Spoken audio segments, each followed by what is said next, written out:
संभल के जिस शाही जामा मस्जिद में हरिहर मंदिर होने का दावा किया गया, जिस जामा मस्जिद में सनातन के असंख्य साक्ष्य मिले, जिस पूरे संभल क्षेत्र में कहा जाता है कि कल की अवतरण वहीं होगा, जिस पूरे संभल क्षेत्र में कहा जाता है कि सनातन का गढ़ वो संभल क्षेत्र हुआ करता था, जिसको कि कालांतर में जिन सबूतों को खत्म किया गया, जिन मंदिरों को खत्म कर दिया गया, जिन कूपों को दबा दिया गया, वो सब अब एक एक करके वापस सामने आ रहे हैं।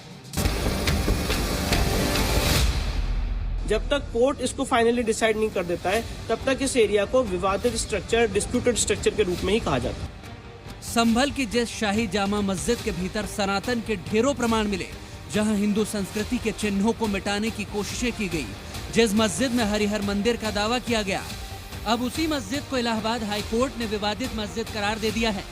जिस तरह अयोध्या में राम मंदिर का सपना साकार हुआ, उसी तरह संभल में भी हरिहर मंदिर के पुनर्निर्माण का सपना देखा जाने लगा है।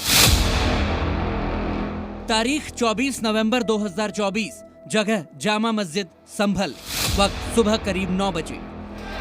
जब जामा मस्जिद में एएसआई का सर्वे चल रहा था, तब कट्टरपंथियों ने हिंसा भड़काने में कोई कसर नहीं छोड़ी। पुलिसकर्मियों पर हमले किए गए, गाड़ियों को आग के हवाले किया गया और पत्थरबाजी करके माहौल बिगाड़ने की कोशिशें हुई। यह सब इसलिए किया गया ताकि सच सामने न आ सके। लेकिन आज हाईकोर्ट की टिप्पणी इस पूरी साजिश को ध्वस्त करने के लिए काफी थी। मुस्लिम पक्ष को करारा झटका लगा है और हिंदू समाज को एक बड़ी जीत मिली है, जिससे ये क्लियर हो गया है कि हिंदू पक्ष के दावों में दम था। संभल की जामा मस्जिद को लेकर सुनवाई के दौरान इलाहाबाद हाई कोर्ट में आज क्या क्या हुआ, सबसे पहले ये जान लीजिए। हिंदू पक्ष ने कोर्ट से मांग की कि संभल की जामा मस्जिद को विवादित मस्जिद कहा जाए, जिसके बाद हाई कोर्ट ने हिंदू पक्ष की मांग को मान लिया। कोर्ट ने कहा कि विवादित मस्जिद शब्द लिखा जाए, जिसके बाद ये साफ हो गया कि जामा मस्जिद को अब विवादित मस्जिद ही कहा जाएगा। जुडिशियल नॉर्म है कि जब कोई सिविल डिस्प्यूट कोर्ट में पेंडिंग है और एक पक्ष ये कह रहा है कि मस्जिद और दूसरा पक्ष ये कह रहा है कि यहाँ पे सारे कैरेक्टरिस्टिक्स हैं हिंदू मंदिर के, तो जब तक वो केस फाइनली डिसाइड ना हो जाए, उसे डिस्प्यूटेड स्ट्रक्चर के रूप में ही प्रयोग किया जाता है। और इसका ये मतलब नहीं कि कोर्ट ने इसको मस्जिद मान लिया या कोर्ट ने इसको मंदिर मान लिया। जब तक कोर्ट इसको फाइनली डिसाइड नहीं कर देता है, तब तक इस एरिया को विवादित स्ट्रक्चर, डिस्प्यूटेड स्ट्रक्चर के रूप में ही कहा जाता है। दरअसल जब एएसआई ने संभल की मस्जिद का सर्वे किया था, तो वहां एक के बाद एक सनातन संस्कृति के कई प्रमाण मिले थे।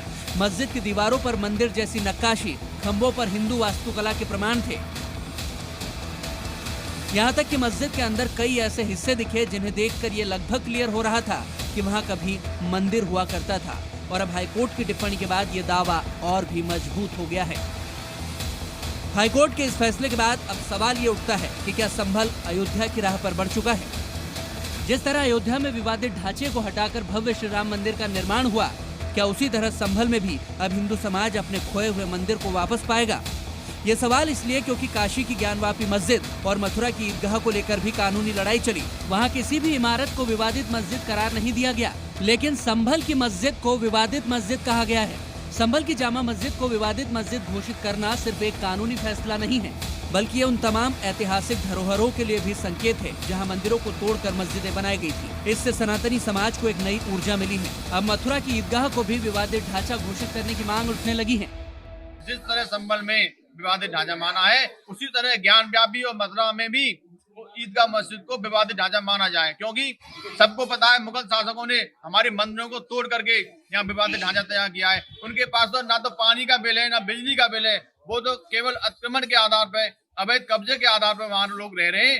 ऐसे अवैध कब्जे हटने चाहिए। अब हमें विश्वास हो गया है, जिस प्रकार अयोध्या में रामलला का दरबार सजा है, उसी प्रकार ज्ञान व्यापी में और मथुरा में भी भगवान का जो दरबार है वो सजेगा और भगवान का भव्य मंदिर बनेगा।